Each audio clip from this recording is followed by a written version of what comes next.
자비로우신 아버지 주님 앞에 모였습니다. 우리에게 옷이어서 기록된 말씀을 통하여 하나님의 뜻을 분명하고도 확실하게 더하여 주옵소서. 그냥 긴가민가 이건지 그건지 생각하지 못하고 지나가는 것이 아니라 하나님의 말씀이 빛이 되어서 우리 안의 죄악을 씻어내시고 하나님의 말씀이 등이 되어서 우리의 길을 비추어 주옵소서. 감사합니다. 예수님 이름으로 기도합니다. 아멘. 성경 한 주에 한 권 시작하겠습니다. 주의 말씀은 내 발의 등이요 내 길의 빛입니다. 주님의 말씀을 통해서 한 주간도 승리하시길 바랍니다. 느헤미야입니다. 느헤미야서도 이제 짧은 성경이라 이렇게 읽으실 때 그렇게 부담이 없었을 거라고 생각합니다. 느헤미야 하면 생각나는 거 있으십니까? 느헤미야. 자, 두 가지 이렇게 생각할 수 있죠. 느헤미야는 성벽 재건에 대한 기록이고요. 그러니까 지난번에 에스라 할 때 뭘 재건했죠? 재건한 게 있었어요. 성전 재건했어요. 잘했습니다. 감사합니다. 성전을 재건했고 이제 느헤미야서에서는 성벽을 재건합니다. 성벽을 재건하고 이 느헤미야서를 통해서 우리는 성경적 리더십이 어떤 것인지 우리에게 알려주고 있습니다. 성경적으로 사람들을 이끌어가는 것이 어떤 것인가 하는 것을 보여주는 것이 또 느헤미야서입니다. 자, 느헤미야 1장 보겠습니다. 느헤미야 1장 1절부터 시작해서 1장 7절까지 이렇게 11절까지 쭉 이렇게 읽겠습니다. 다 같이 읽겠습니다. 하가랴의 아들 느헤미야의 말이라. 아닥사스다 왕 제20년 기스로 월에 내가 수상궁에 있는데 내 형제들 가운데 하나인 하나니가 두어 사람과 함께 유다에서 내게 이르기로 내가 그 사로잡힘을 면하고 남아있는 유다와 예루살렘 사람들의 형편을 물은즉 그들이 내게 이르되 사로잡힘을 면하고 남은 자들이 그 지방 거기서 큰 환난을 당하고 능욕을 받으며 예루살렘 성은 허물어지고 성문들은 불탔다 하는지라. 내가 이 말을 듣고 앉아서 울고 수일 동안 슬퍼하며 하늘의 하나님 앞에 금식하며 기도하여 이르되 하늘의 하나님 여호와 크고 두려우신 하나님이여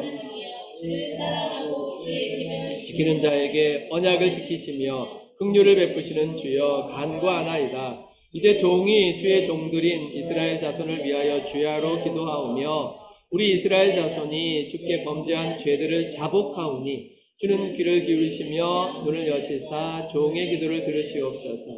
나와 내 아버지 집이 범죄하여 주를 향하여 크게 악을 행하여 주께서 주의 종 모세에게 명령하신 계명과 율례와 규례를 지키지 아니하였나이다. 옛적에 주께서 주의 종 모세에게 명령하여 이르시되 만일 너희가 범죄하면 내가 너희를 여러 나라 가운데에서 흩을 것이요 만일 내게로 돌아와 내 계명을 지켜 행하면 너희 쫓긴 자가 하늘 끝에 있을지라도 내가 거기서부터 그들을 모아 내 이름을 두려고 택한 곳에 돌아오게 하리라 하신 말씀을 이제 청하건대 기억하옵소서.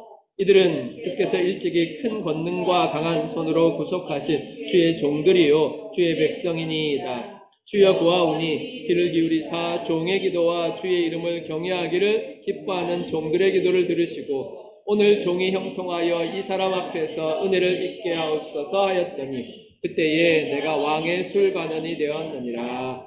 아멘. 에스라, 느헤미야, 에스더를 쭉 읽으면서 혹시 그런 생각 안 드십니까? 야, 이 어려운 때에도 하나님께서 이렇게 하나님의 세우신 사람들을 주셨구나. 참 믿음 좋은 사람들. 에스라도 참 믿음 좋은 사람. 느헤미야도 참 믿음 좋은 사람. 그리고 에스더도 참 믿음 좋은 사람이잖아요. 정말로 어렵고 힘든 때인데, 포로로 끌려간 때인데, 자기 나라에 있는 때도 아닌데, 그때도 하나님 신앙을 지킨 사람들, 하나님 신앙을 유지한 사람들이 있었다 하는 것을 보여주는데 그 대표적인 사람이 오늘 우리가 공부하게 된 느헤미야입니다. 느헤미야서를 우리가 쭉 보면 예루살렘 성벽의 재건을 우리에게 보여주고 있습니다. 예루살렘 성벽의 재건은 우리에게 무엇을 알려주느냐 하면 거룩하게 되는 것이 무엇이냐 하는 질문을 던지게 됩니다.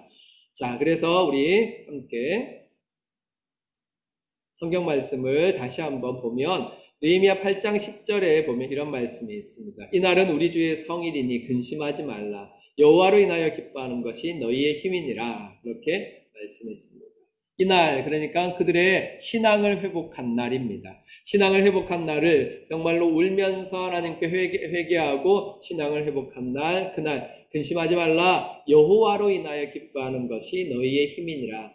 이런 거 신앙생활 하시면서 경험하셨을 것입니다. 우리가 하나님 앞에 우리의 죄를 자복하고 회개하고 하나님께로 돌아왔을 때 정말로 터져나온 눈물과 함께 하나님 앞에 무릎 꿇고 울고, 그 이후에 하나님께서 우리에게 주시는 위로의 힘이 있죠. 그래서 여호와로 인하여 기뻐하는 것이 너희의 힘이니라 고백할 수 있을 것인데, 느헤미야서에서도 그렇게 고백하고 있습니다. 자, 에스라 느헤미야 연결해서 생각해 보면 멸망한 이스라엘, 멸망한 유다, 멸망한 예루살렘, 그것을 이제 바벨론 포로 70년 이후에 다시 재건하는 과정이 에스라 느헤미야서를 통해서 나옵니다. 그런데 이 에스라 느헤미야서가 가지고 있는 공통점은 나중에 에스더까지 공부하면 알게 되는데, 하나님께서는 정말 오늘 이제 여러분들이 찬양했던 것처럼 일상 속에서 하나님의 나라를 이루시길 원하십니다. 그러니까 어떤 의미냐 하면 하나님께서는 이미 바벨론에서부터 하나님의 나라를 이루셨어요. 그래서 느헤미야가 있고, 그래서 에스더가 있고, 그래서 에스라가 있는 거예요. 그래서 그것을 다시 회복시키시는 것을 이 예루살렘에 와서 보여주시는데, 예루살렘에서는 신앙 부흥을 중심으로 하여서 성전 재건과 성벽 재건이 이루어집니다. 그것이 이제 느헤미야서의 의미이기도 합니다. 느헤미야서는 단순하게 성벽만 재건한 것이 아니라 성벽 재건을 통하여서 구별되는 것이 무엇인지를 보여줍니다. 자, 배경을 살펴보면 바벨론 포로 귀환과 이스라엘의 재건에 있어서 이렇게 바벨론에서 포로로 끌려갔던 사람들이 세 차례에 걸쳐서 돌아오게 됩니다. 이것은 지난주에 살펴본 것처럼 에스라서를 통하여서 두 번 1차, 2차 포로 귀환이 있었고, 느헤미야서 오늘 읽은 1장 이후에 느헤미야서에 통해서 세 번째 귀환이 있습니다. 그래서 1차 귀환을 통하여서 성전 재건을 하고, 2차 귀환을 에스라엘 중심으로 해서 부흥운동이 일어났고, 3차 귀환을 통하여서 성벽 재건이 이루어졌습니다. 그래서 이 성전 재건과 성벽 재건이 어떤 의미를 가지고 있느냐 생각해 보면, 성전 재건은 하나님 신앙을 회복한다는 상징적인 의미를 가지고 있습니다. 성전을 다시 세운다이니까. 우리 신앙에서도 마찬가지죠. 하나님을 향한 신앙을 세우는 것은 우리가 세상을 향하여 우리가 하나님과 함께 관계를 회복하는 것을 의미하고, 성벽 재건은 어떤 의미를 가지고 있느냐면 경건한 삶을 회복한다는 의미가 있습니다. 그러니까 하나님 신앙을 회복한 사람들이 성벽, 그러니까 내 삶에 분명한 견고한 믿음의 벽을 가짐으로 말미암아 경건한 삶을 회복하는 것, 곧 거룩한 삶, 구별된 삶을 말합니다. 그래서 성벽 재건이 가지고 있는 의미가 느헤미야서를 통해서 우리 성벽만 재건한 기록들만 있지 않고, 성벽 재건을 마치고 난 다음에 세상과 구별되고 안식일을 구별하고 이런 과정들이 기록되어 있습니다. 자, 느헤미야서 우리가 한번 생각해 보길 원하는데, 느헤미야서에서 우리가 찾을 수 있는 것들은 아주 중요한 것들이 많이 있는데, 그 중에 개혁을 이루는 성경적 리더십이 무엇인지를 배울 수 있습니다. 포로 귀환 후에 예루살렘 성벽을 재건하는 가운데 하나님께서 느헤미야를 통하여서 성경적인 리더십이 무엇인지 보여줍니다. 그래서 느헤미야가 헌신한 것들, 느헤미야가 개혁한 것들을 통해서 예루살렘에 먼저 와 있었던 포로 귀환민들이 어떻게 영적 부흥으로 들어가게 되는지를 보여주는데, 1장부터 7장까지는 성벽 재건의 과정을 3차 포로 귀환한 사람들과 함께 보여주고, 그 이후에 8장부터 13장에서는 영적 개혁인데, 예루살렘 사람들의 삶의 개혁, 말씀에 따른 신앙 부흥에 따른 거기에 합당한 삶의 개혁을 통하여서 신앙 부흥을 이루어 갑니다. 이렇게 두 가지 보이는 성벽을 재건하는 것과 또 보이지 않는 성벽을 재건하는 것, 이것이 느헤미야를 통하여서 하나님께서 이루어 가신 일들입니다. 하나님께서는 어떻게 이렇게 보이는 성벽도 재건하고 보이지 않는 성벽, 거룩의 성벽, 구별의 성벽을 하실 수 있었는가? 그것을 이제 느헤미야를 통해서 우리는 배울 수 있습니다. 첫 번째, 성경적 리더십은 어디에서 나온다? 네, 기도에서 나온다. 성경적 리더십은 기도에서 나온다. 마가복음에 예수님께서 말씀하셨어요. 기도 외에 다른 것으로는 이런 종류가 나올 수 없다. 기도로만 이것을 할 수 있다 하는데, 느헤미야의 기도에서 우리가 배울 수 있는 기도가 두 가지가 있는데, 하나는 공감하는 기도, 또 하나는 번개 기도라는 거예요. 자, 그래서 느헤미야서를 보면 곳곳에 그때그때마다 하나님께 간절히 구하는 느헤미야의 기도를 볼 수 있어요. 첫 번째 공감 기도인데 1장 3절로 4절이에요. 우리 김수홍님 읽어주세요.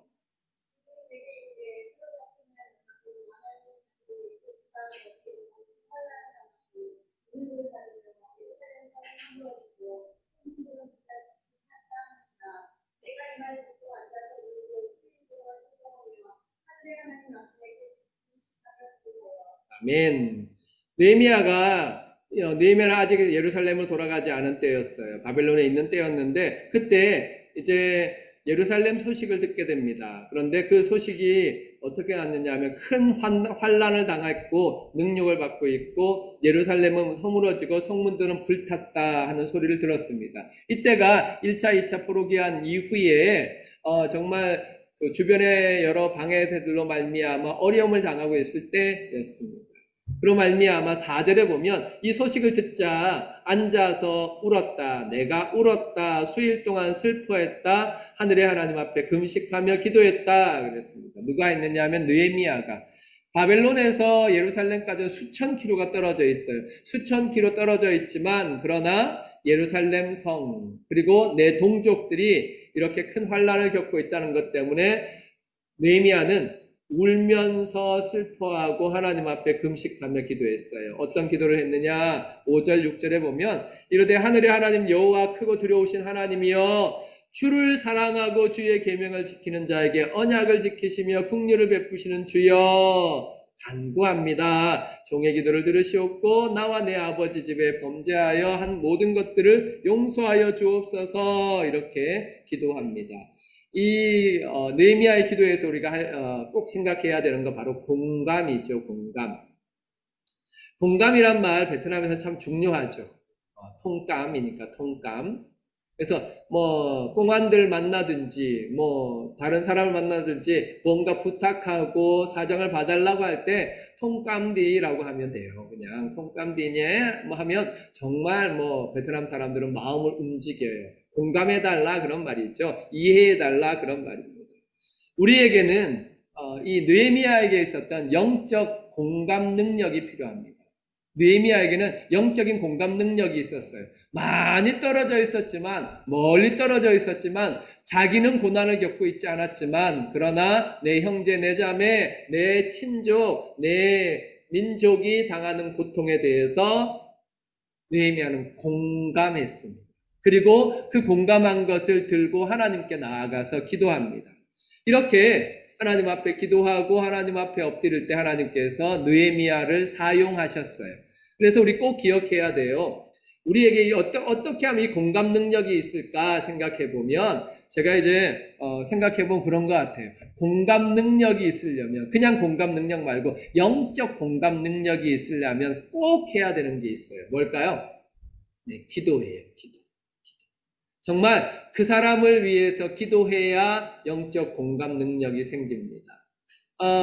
우리 허집사님이 아마 이번 구정에 선교지를 다녀왔잖아요. 그 교회들을 다녀왔잖아요. 거기 가서 기도한 만큼 그곳에 있는 소식들이 이제 공감이 될 겁니다.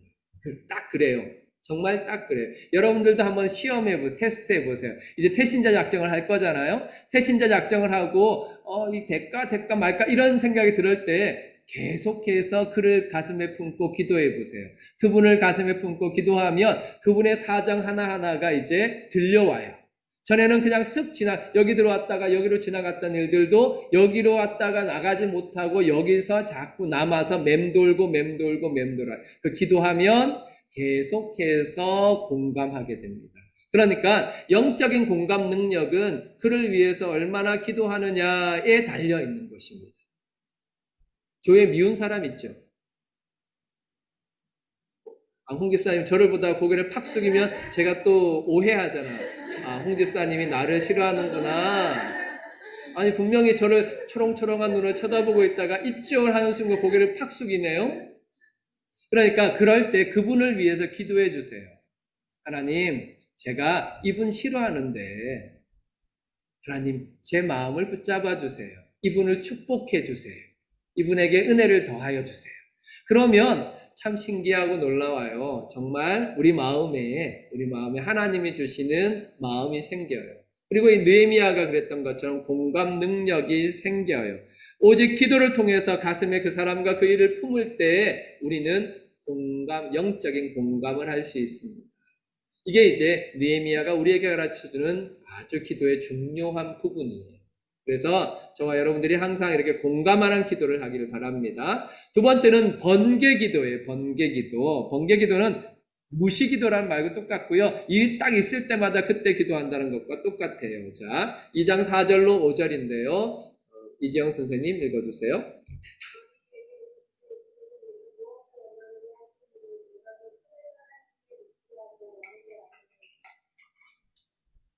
아멘. 이제 왕이 보니까 느헤미야가 이 안색이 별로 안 좋아요. 그래서 물었어요. 근데 옛날에는 이러면 큰일 나는 거거든요. 왕에게 걱정을 끼치는 신하는 이건 죽어 마땅해. 근데 왕이 너무 사랑하니까 너 왜 그러니? 안색이 안 좋다? 그렇게 이야기했어요. 그래서 이제 왕에게 이야기합니다. 내 민족, 내 고향이 이런 고통 속에 있는 것을 들었습니다. 이렇게 고난당하는 걸 들었습니다. 그랬어요. 그러자 왕이 이제 묻습니다. 그러면 내가 뭐 해줄까? 이때 얼마나 급해요. 근데 그때 딱 느헤미야는 바로 이야기하지 않습니다. 원하는 건 완전히 드러나 있잖아요. 원하는 건 드러나 있지만 바로 말 먼저 하지 않고 하나님께 묵도했다. 이게 소리내서 기도하지 않았다는 건 조용히 기도했다 그런 뜻이죠. 생각해 보세요. 왕이 묻는데 어떻게 기도하겠어요? 그냥 그 자세 그대로 하나님께 기도한 것이죠. 하나님 도와주옵소서. 하나님 이 길을 열어주옵소서 기도했겠지요. 그래서 왕에게 아뢰되 보면 뭐라고 했느냐 하면 왕이 많이 좋게 여기시고 종이 왕의 목전에서 은혜를 얻어 싸우면 나를 유다 땅 나의 조상들의 묘실이 있는 성읍에 보내어 그 성을 건축하게 하옵소서 그렇게 요구합니다. 여기서 볼 수 있는 거 느헤미야가 그때 딱 기도했다는 거예요.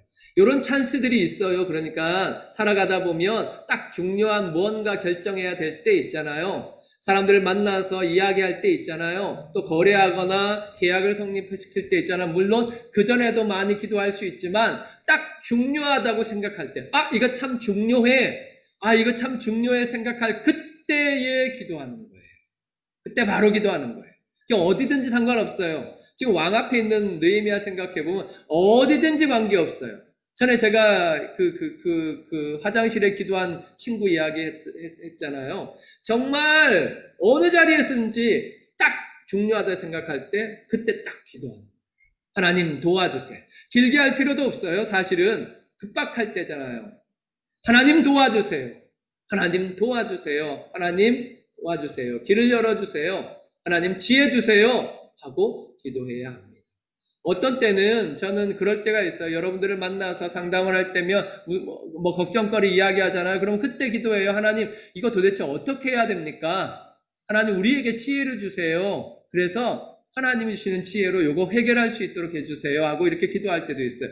눈으로는 우리 성도님을 쳐다보고 있고 귀로는 이야기를 듣고 있지만 그때 마음으로 하나님께 기도해요. 하나님 어떻게 하면 좋겠어요? 이 지혜를 주세요 하고 기도합니다. 이걸 번개기도라고 할 수 있습니다. 이렇게 느헤미야는 하나님 앞에 기도하는 사람이었습니다.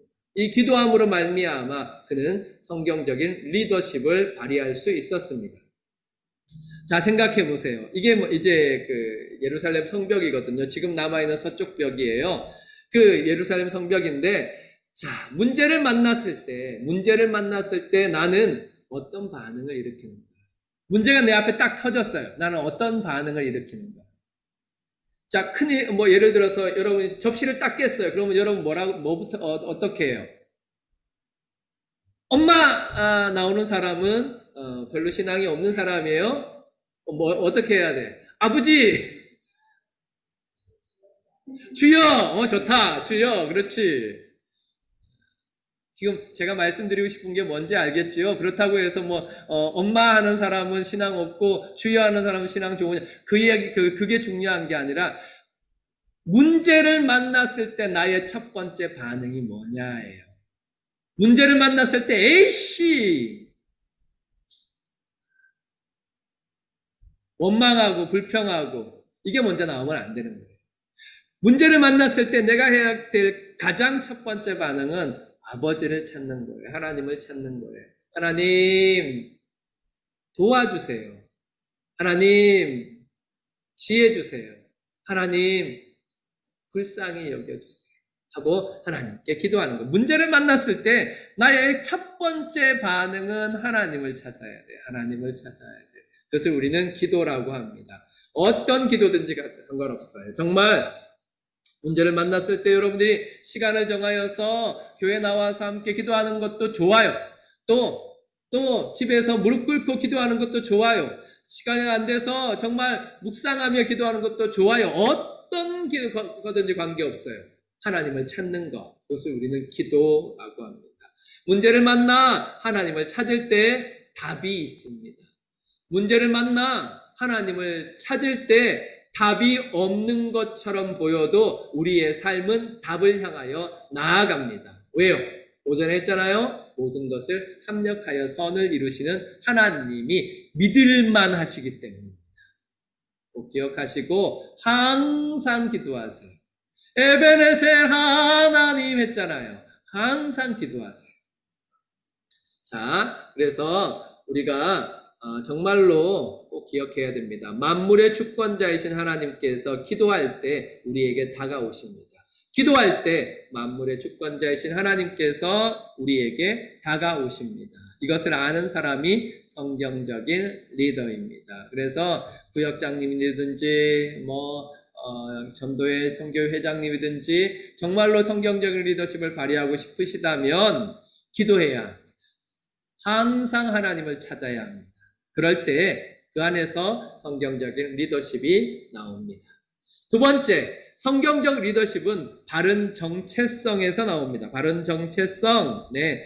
바른 정체성이 뭐냐 하면 나는 누구냐 하는 걸 아는 거예요. 내가 누군지 아는 거예요. 자, 우리 2장 3절 4절인데요. 허집사님 읽어주세요. 내 조상들의 멸실에 있는 성문이 이제까지 황폐하고 성문이 불탔사오니 내가 어찌 얼굴에 수심이 떴사오리까. 아니 왕이 내게 이르시되 그러면 내가 무엇을 원하느냐 하시고 내가 곧 하늘의 하나님께 묻고. 네. 자, 보세요. 지금 누구한테 이야기하느냐 하면 바벨론의 왕한테, 아닥사스다 왕한테 이야기하는 거라고요. 아닥사스다 왕의 입장에서 봤을 때 지금 이제 느헤미야가 자꾸 내 조상의 묘실, 내 나라, 내 민족 이렇게 이야기하는 거 이게 사실은 좋게 보일 수도 있지만 안 좋게 보일 수도 있어요. 얘 마음이 떠나 있네? 얘 마음이 딴 데가 있네? 이렇게 될 수 있잖아요. 그래서 에스더도 왕에게 가서 이야기하는 것을 두려워한 것이 자기 민족도 안 밝히고 자기가 어느 출신이도 안 밝히고 있었잖아요. 그런데 이 느헤미야는 분명하게 자기의 정체성을 어디에 두느냐 하면 유다인, 예루살렘, 이 하나님 사람이라는 정체성을 분명히 합니다. 내 조상의 묘실이 있는 성읍, 내 조상의 묘실 있는 성읍이 이렇게 불타버렸는데 내가 어찌 얼굴에 수심이 없겠습니까? 왕에게 두려워하지 않고 이야기합니다.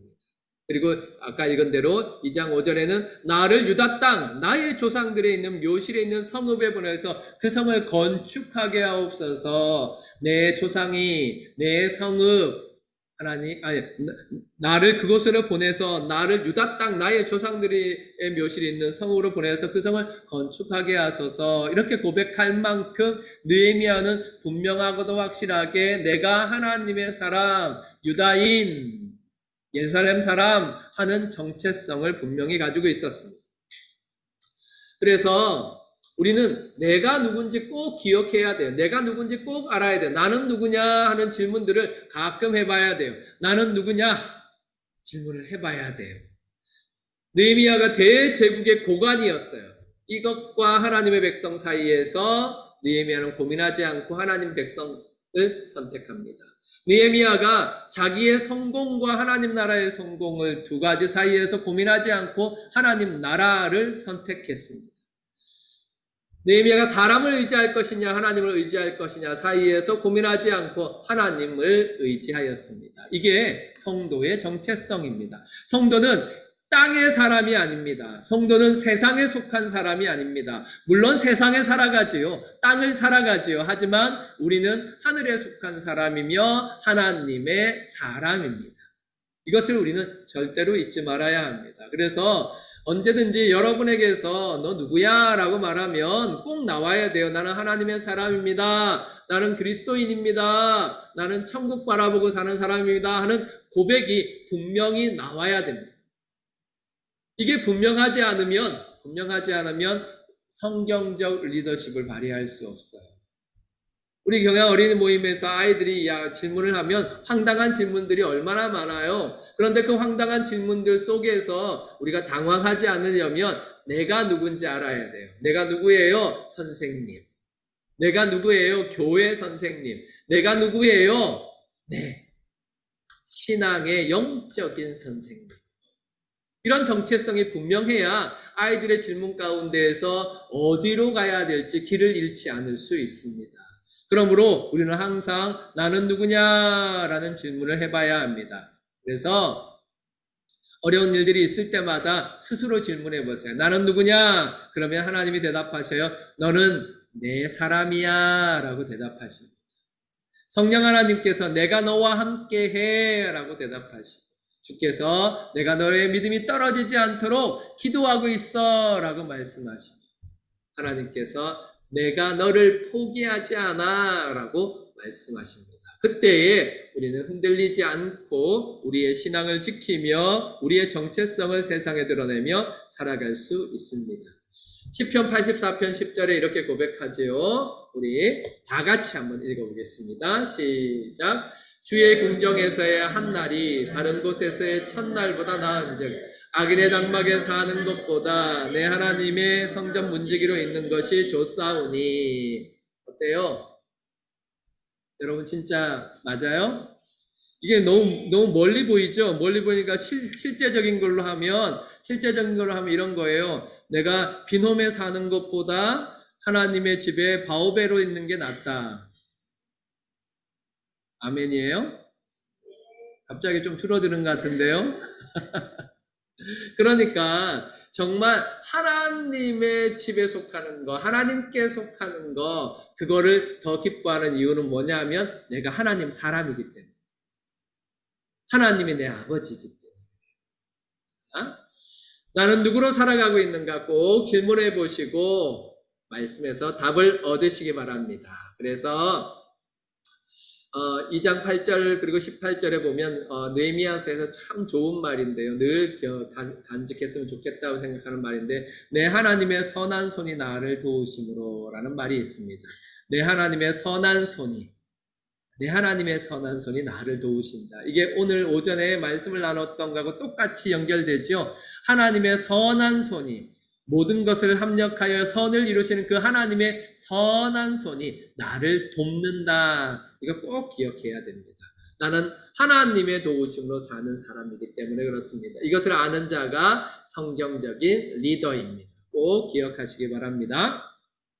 세 번째, 성경적 리더십은 무엇으로부터 나온다? 구별됨으로부터 나온다. 그래서 구별됨으로부터 나온다. 13장 25절 우리 양 권사님 읽어주세요. 내가 충성하고 전쟁하고 너희 손을 꽂고 있는데 너희는 너희 딸들로 저희 아들들에게 너희들이나 너희를 위하여 저희 빨리 들어오지 않겠다고 하나님이 멈춰 아멘. 13장에 이제 물론 그 전부터 나온 문제이기도 합니다만은 어떤 문제들이 발생하느냐 하면 13장의 거의 마지막 부분이잖아요. 마지막 부분에 와서 어떤 일들이 생기느냐 하면 이스라엘 사람들이 예루살렘에 사는 동안에 주변에 이방 여자들하고 결혼을 시키는 거예요. 그래서 문제가 되기 시작했습니다. 그때 느헤미야는 이 모든 것들로부터 이 죄로부터 구별되어야 된다 그렇게 생각합니다. 이 부분에 대해서는 최근에 여러 학자들이 이 부분에 대해서 그렇게 바르게 해석하지 못해요. 어떻게 해석하느냐 하면 왜 사람들이 이렇게 이방 사람들과 결혼한 거에 대해서 죄라고 이야기하지 이렇게 해석하는 분들도 있어요. 그러나 지금 이제 관점에서 이것을 해석하면 안 되고 이 당시의 상황을 통해서 당시를 통해서 우리가 해석해 가야 되는데 이것은 하나님의 말씀에 대한 불순종이었어요. 그래서 이 하나님의 말씀에 대한 불순종을 죄라고 규정하고 거기로부터 구별되는 것을 느헤미야는 주장했습니다. 그래서 느헤미야는 이를 두고 어떻게 기도하느냐 하면 13장 14절에 보면 이렇게 기도합니다. 내 하나님이여 이 일로 말미암아 나를 기억하옵소서. 내 하나님의 전과 그 모든 직무를 위하여 내가 행한 선한 일을 도말하지 마옵소서. 그러니까 느헤미야는 다른 어떤 것 때문도 아니고 하나님을 향한 열심 때문에 이 일을 합니다. 자, 그렇게 하기 위해서 이제 구별될 때 무엇으로 구별되어야 되느냐? 우리를 구별할 수 있는 길은 오직 한 가지밖에 없어요. 하나님의 말씀으로 구별되어야 돼요. 자, 8장 5절부터 9절까지 중에 이제 발췌해서 된 부분인데요. 홍 집사님 읽어주세요. 에스라가 모든 백성 위에 서서 그들 목전에 책을 펴니 책을 펼 때에 모든 백성이 일어서리라. 하나님의 율법책을 낭독하고 그 뜻을 해석하여 백성에게 그 낭독하는 것을 doc게하게 하니 백성이 율법의 말씀을 듣고 다 듣는지라. 네, 여기서도 에스라가 이제 나오지 않습니까? 에스라가 나오는데 이런 일들이 어떻게 이루어지느냐? 정말 하나님께서 하나님의 말씀으로 하나님의 사람들을 깨우십니다. 하나님이 말씀을 주실 때가 있어요. 그 하나님의 말씀을 주실 때 우리는 절대로 포기하지 말아야 돼요. 하나님께서 우리에게 주시는 말씀은 하나님께서 우리를 준비시키는 거예요. 뭘 준비시키느냐 하면 우리를 변화시키고 개혁하고 구별시키는 준비를 시키는 거예요. 그래서 올해 우리에게 공동체 성경 읽기를 통하여 하나님께서 성경을 읽으라 하고 계속해서 우리에게 도전을 주시잖아요. 이 도전을 주시는 것은 하나님께서 우리를 준비시키는 거예요. 어떤 하나님의 특별한 일을 우리에게 맡기시고 이루어 가시기 위해서 우리의 영적인 상태를 변화시키길 원하시는 거예요. 그래서 성경 말씀이 내게 다가올 때, 그 말씀을 받아들이고 그 말씀을 통하여서 나를 변화시키는 것이 지혜로운 일입니다. 에스라를 통하여서 말씀이 전거될 때 백성들은 일어나서 깨닫고 울었어요. 다 듣고 울었어요. 그 우는 동안에 은혜를 더하여 주셔서 느헤미야에게 하나님께서 말씀하신 것이 그것입니다. 이날은 우리 주의 성일이니 근심하지 말라. 여호와로 인하여 기뻐하는 것이 너희의 힘이다 라고 말씀해 주셨습니다. 그러므로 우리가 말씀을 통하여 구별될 때 하나님의 능력이 우리에게 나타난다는 사실을 알 수 있습니다. 자, 이렇게 깨달았다면 어떻게 해야 되느냐? 네, 그대로 순종해야 되겠지요. 13장 22절 우리 박 권사님 읽어주세요.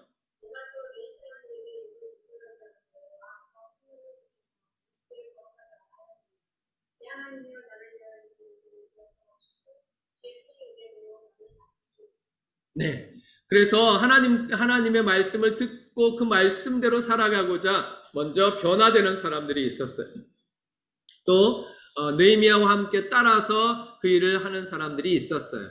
13장 30절로 31절에 보면 내가 이와 같이 그들에게 이방 사람들을 떠나게 하여 그들을 깨끗하게 하고 또 제사장과 레위 사람의 반열을 세워 각각 자기의 일을 맡게 하고 또 정한 기한에 나무와 처음 익은 것을 드리게 하였사오니 내 하나님이여 나를 기억하사 복을 주옵소서 그렇게 기도했습니다.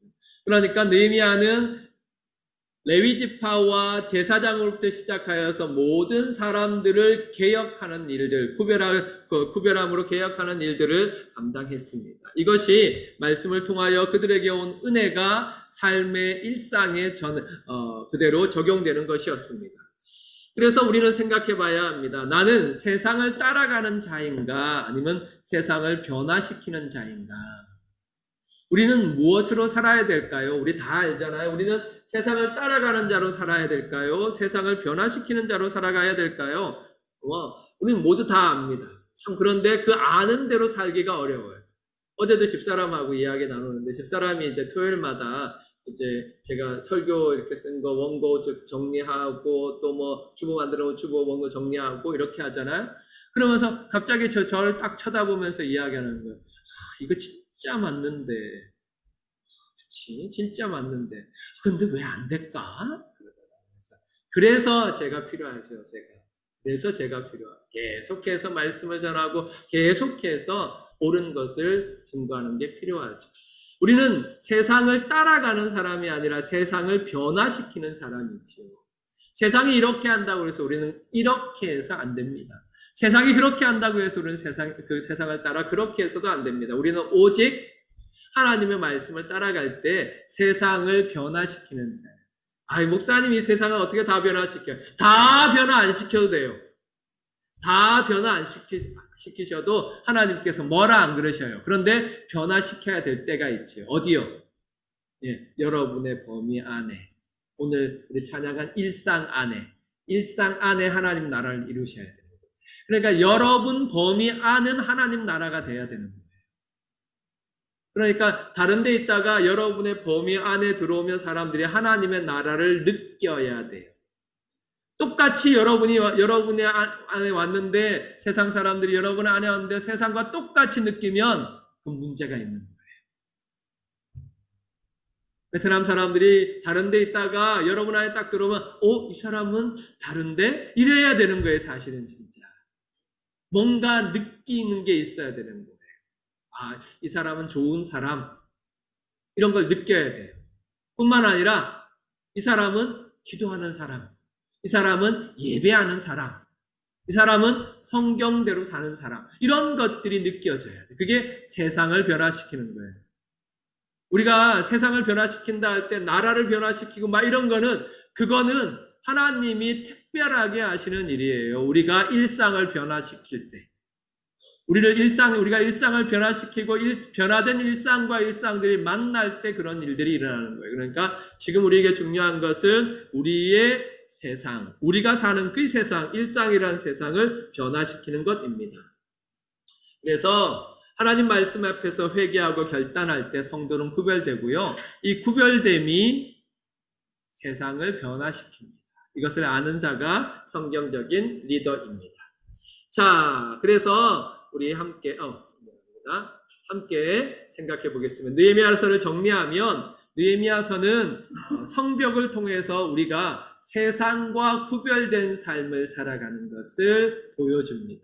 느헤미야서에서 성벽이 완성되는 동안에 읽으셨으면 아시겠지만 그 속에서 얼마나 많은 어려움들이 있습니까? 그런 어려움에도 불구하고 끊임없이 성벽을 쌓아서 세상과 구별해서 거룩한 삶을 살아가잖아요. 이것을 우리는 개혁이라고 합니다. 하나님은 성경적 리더십을 통해서 교회를 세상으로부터 거룩하게 구별시키기를 원하십니다. 그래서 성경적 리더십을 다시 한번 정리하면 성경적 리더십의 핵심은 그 누구보다 하나님을 더 잘 경외하는 자가 바로 리더십입니다. 그래서 첫 번째는 하나님을 경외함으로 하나님께 기도하는 사람. 또 하나님을 경외함으로 하나님 앞에서 자신이 누구인지 아는 사람. 하나님을 경외함으로 세상과 구별되는 사람, 그 사람이 성경적인 리더인데 7장 2절에 보면 하나니라는 사람에 대해서 느헤미야가 평가할 때 이렇게 평가합니다. 7장 2절 다 같이 읽겠습니다. 시작. 하나님과 영혼이 바라보는 자와 함께 예루살렘을 다스리게 하였기에 하나님은 충성스러운 사람이요 하나님을 경외함이 우리들에게서 뛰어난 자라. 아멘. 감사합니다. 찾아서 다 읽어주시네요. 저는 앞에 거 읽어달라고 그랬는데, 자, 어쨌든 충성스러운 사람이요 하나님을 경외함이 무리 중에서 뛰어난 자라 그랬습니다. 제가 왜 이걸 발췌해놨느냐 하면 여기 땡땡땡에 여러분의 이름을 넣고 싶어가지고 제가 이제 막 이렇게 어떤 그 사람에게 추천장을 이렇게 써보내잖아요. 가끔 추천장 써보내는 거거든요. 또 애들 한국 가서 뭐 학사관에 들어갈 때 이럴 때 이제 추천장 써주고 하는데 그때 이 사람은 이 학생은 하고 써주는 거하고 똑같아요. 느헤미야가 그렇게 평가하는 거예요. 여러분의 이름을 넣어서 한번 해보세요. 충성스러운 사람이요 하나님을 경외함이 무리 중에서 뛰어난 자라. 이렇게 평가받으면 얼마나 좋겠어요. 우리 목사님이 나를 평가할 때 충성스러운 사람, 하나님을 경외함이 우리 교회 모든 성도 중에 뛰어난 사람입니다. 이렇게 추천해 준다면 얼마나 좋을까 한번 생각해 보세요. 그래서 그런 마음을 가지고 앞에 있는 이 7장 2절 읽어보겠습니다. 시작. 충성스러운 사람이요 하나님을 경외함이 우리 중에서 뛰어난 자라. 여러분이 저한테 다 이렇게 추천받으시길 바랍니다. 네. 제가 여러분한테 하나님 앞에 딱 무릎 꿇고 가서 하나님, 이 집사님은 충성스러운 사람입니다. 하나님을 경외하는 것이 모든 성도 중에서 뛰어난 사람입니다. 축복해 주세요. 축복해 주세요. 사실 뭐 새벽에 다른 거 기도하는 거 없어요. 제가 이렇게 기도해요. 그냥 저한테 이제 이제 새벽에 성도들을 위해서 기도한다고 하면 이렇게 기도하는 거예요. 하나님 축복해 주셔요. 꼭 축복해 주셔야 돼요. 정말로 하나님을 경외합니다. 정말로 충성스러운 사람입니다. 하나님은 축복하시지 않으면 안 됩니다. 교회를 위해서 축복해 주시고 하나님의 일을 위해서 축복해 주세요. 이렇게 기도합니다. 여러분 모두가 그렇게 정말로 하나님 앞에서 인정받는 사람, 하나님 앞에 성경적 리더십을 가진 사람들이 되시길 바랍니다. 자, 이런 느헤미야의 개혁은 하나님께서 우리에게 보내신 우리를 하나님께로 이끄시는 선한 목자이신 예수 그리스도를 생각나게 합니다. 느헤미야를 통해서 우리가 예수님의 모습을 볼 수 있어요. 느헤미야가 이스라엘 3차 귀한 자들 잘 이끌어서 거룩을 이루어낸 것처럼 예수 그리스도께서 우리를 이끌어서 하나님께로 인도하시는 선한 목자로서의 사명을 감당하셨잖아요. 그래서 우리는 이 느헤미야를 통하여서 선한 목자이신 예수 그리스도를 발견하게 됩니다. 자, 정리하겠습니다. 퀴즈를 통해서 정리하죠. 자, 느헤미야서 하면 두 가지로 생각할 수 있어요. 첫 번째는 성전, 성벽 재건. 두 번째는 성경적 리더십. 맞습니다. 느헤미야서는 이 두 가지 특징을 가지고 있습니다. 자, 스룹바벨은 성전을 재건했고 에스라는 신앙 부흥을 일으켰다면 느헤미야는 무엇을 했지요? 네, 성벽 재건을 했습니다. 감사합니다. 자, 성경적 리더십은 세 가지가 필요해요. 첫 번째, 기도. 오케이.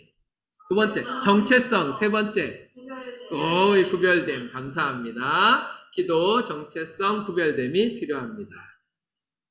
자, 그러면 이제 마지막으로 으로 내 삶을 개혁하게 하소서.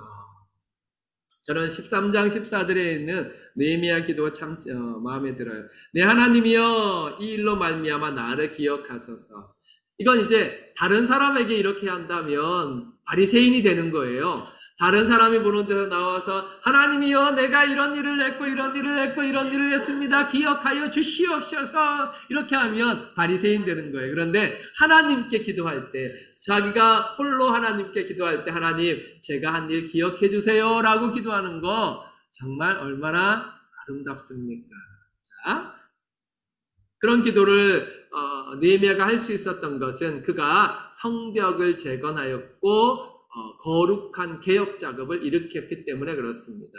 그것을 이룰 수 있었던 것이 느헤미야가 기도하는 사람이었고 정체성이 분명한 사람이었고 구별된 사람이었기 때문이죠. 그렇다면 여러분은 무엇으로 내 삶을 개혁해달라고 기도할 수 있겠습니까? 한번 생각해 보세요. 여기 박스 안에 하나님 이것으로 내 삶을 개혁해 주세요. 하나님 이것으로 내 삶을 개혁하게 하소서 이렇게 한번 기도해 보시기 바랍니다. 마지막 마무리. 생각 밖으로 시간이 많이 가버렸네요. 오늘 빨리 한다고 했는데 미안합니다. 1시간이 지났어요. 저는 딱 1시간에 맞추려고 애를 씁니다. 자, 빨리 갑시다. 그러면 자 이지영 선생님.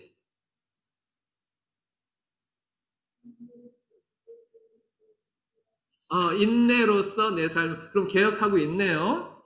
중이네요. 감사합니다. 허 집사님. 예수님의 진리의 영으로 감사합니다. 예수님의 진리의 영으로. 아멘. 박 권사님.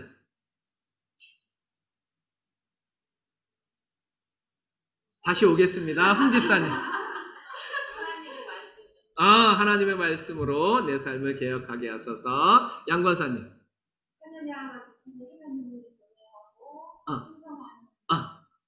충성함으로써. 아멘. 김수홍님. 아멘. 자, 박 권사님. 일상 속에서 내 삶을 개혁하게 하소서. 임성찬 군.